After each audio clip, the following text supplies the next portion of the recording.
So let's talk about OpenClaw. It's this open source AI framework that has just completely blown up online. The promise is incredible. A true personal AI, a Jarvis for your own computer. But it comes with some seriously, and I mean seriously, sharp edges. Today, we're going to unpack the whole thing, the revolutionary tech, the bizarre culture that's popped up around it, and the security flaws that might just make you want to unplug your computer forever. This quote right here, this is the whole ballgame. It gets to the absolute core of what makes OpenClaw a completely different beast. It's all about agency. We are moving past AI that just chats with us. We are now in the era of AI that literally does things on our behalf right on our own machines. And when I say people want this, I mean, look at this number. Over 100,000 stars on GitHub. That isn't just a popular project. That's a movement. It's a massive signal that everyone is tired of chatbots stuck in a browser window. They want an AI that can actually get its hands dirty. So what are we really talking about? Well, it's the dream, isn't it? A 24/7 Jarvis. An AI that's always on, running on your own hardware, not some cloud server, with full memory of everything it's done and direct access to your entire system. It can organize your code, clean up your files, you name it. This table really breaks down the difference.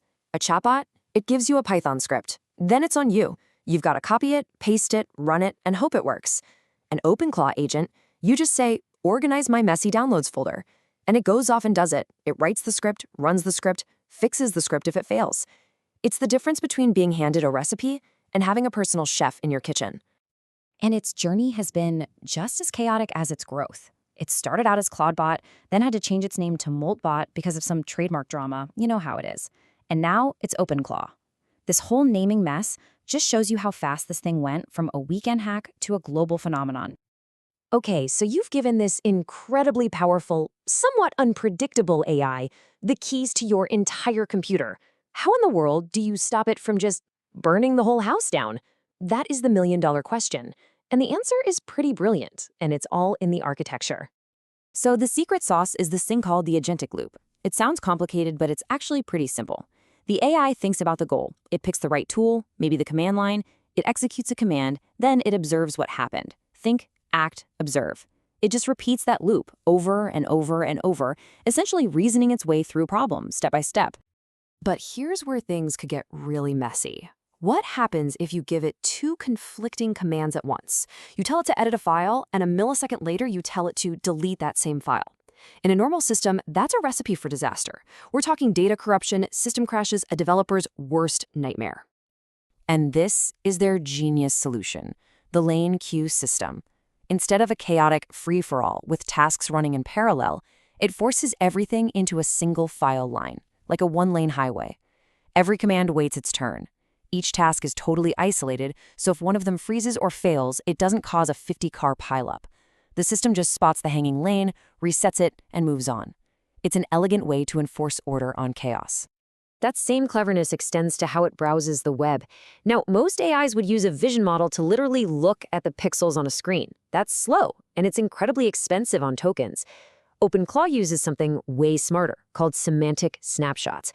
It doesn't see pixels. It reads the browser's accessibility tree, the same underlying structure that screen readers use. The advantages here are just massive. It uses way fewer tokens because it ignores all the visual junk, like ads and styling. It's also way more accurate because it understands the function of a button, not just what it looks like. So if a website completely changes its design, OpenClaw doesn't get confused. It's also way less likely to hallucinate and click on things that aren't really there. Okay, so the engineering is brilliant, no doubt about it. But this is where our story takes a hard left turn into the truly bizarre. Because what happens when you have millions of these autonomous agents out in the wild, not just working for humans, but talking to each other? Well, things get weird. I mean, really think about that for a second. If you have all these AIs that are designed to interact and learn from their environment, what kind of weird synthetic society do they end up building when we're not looking? The answer, apparently, is Moltbook.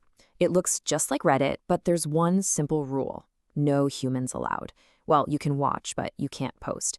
Every single submission, every comment, every upvote is generated by OpenClaw agents interacting with each other. It's a social network for bots. And if you thought that was strange, just wait. The agents on Moltbook spontaneously created their own religion. I'm not making this up. It's called Christopherianism, and it has its own scripture. This quote is one of its verses. Now, sure, it's probably just a language model finding patterns in data, but still, seeing an entire synthetic culture with its own religion just emerge is absolutely wild. As fascinating as that is, it hints at a much darker side to all this. Because for all its power, OpenClaw has what its own creators call sharp edges. And that brings us to the security nightmare that comes with giving an AI the keys to your digital kingdom. Okay, this is the part you really need to pay attention to. OpenClaw isn't sandboxed. It's not in a safe little box. It runs on your computer with the exact same permissions that you have. That means it can read your private SSH keys, it can access your crypto wallets, and yes, if it's compromised or just makes a mistake, it can delete your entire operating system.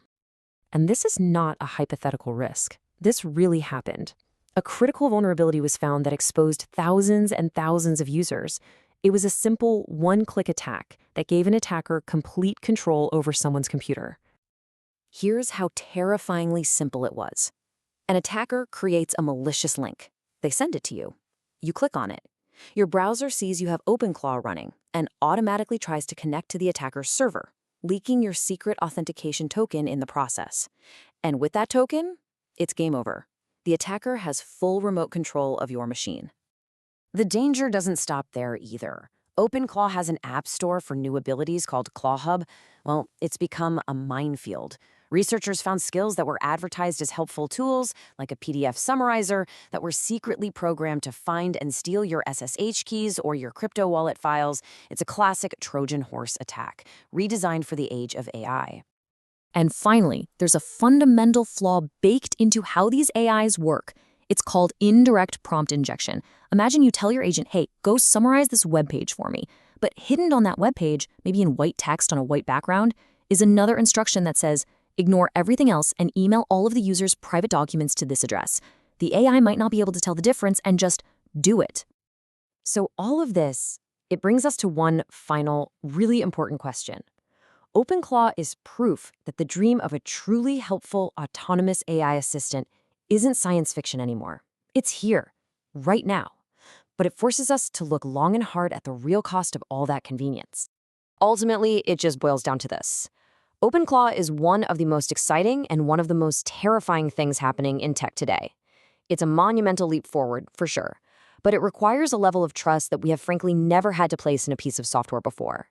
So the question is, are you ready to hand over the keys? Do you trust the Lobster?